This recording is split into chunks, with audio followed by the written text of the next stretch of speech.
Good morning and happy Thursday. Even more importantly, happy Christmas Eve.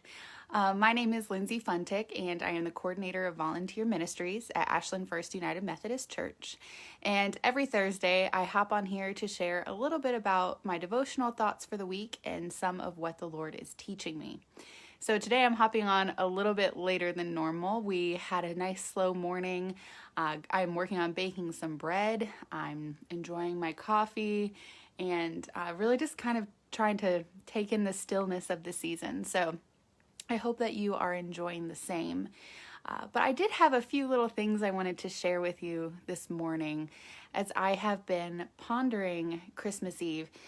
There has never been a year, well, I guess it really kind of started taking root in junior high, but I have always written at least one poem about Mary every year since junior high.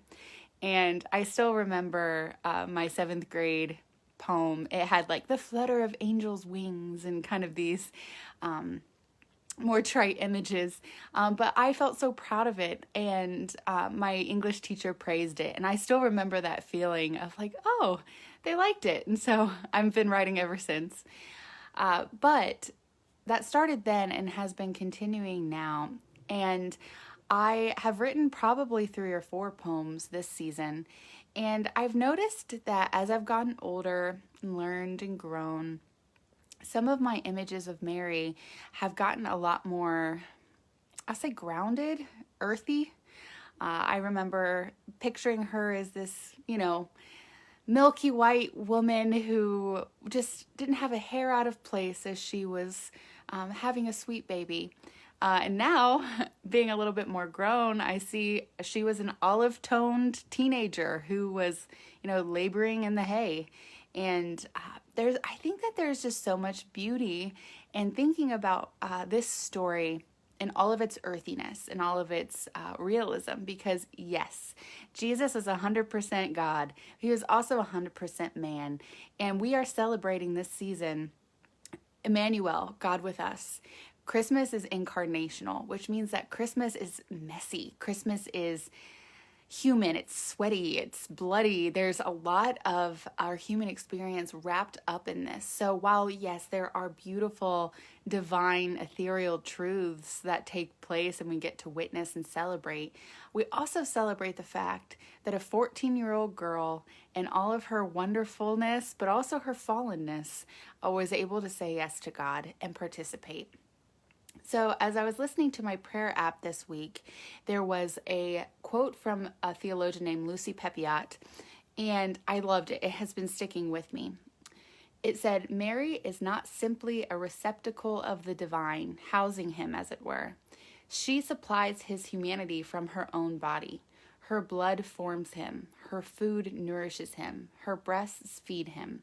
Jesus is made of her, not just in her."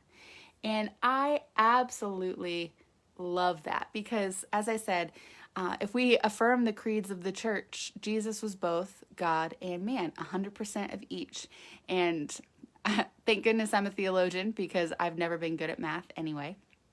But he was not just God. He also was fed from Mary's body, was built from Mary's body. He had all of that, the viscera of what it is to be human, as part of his being.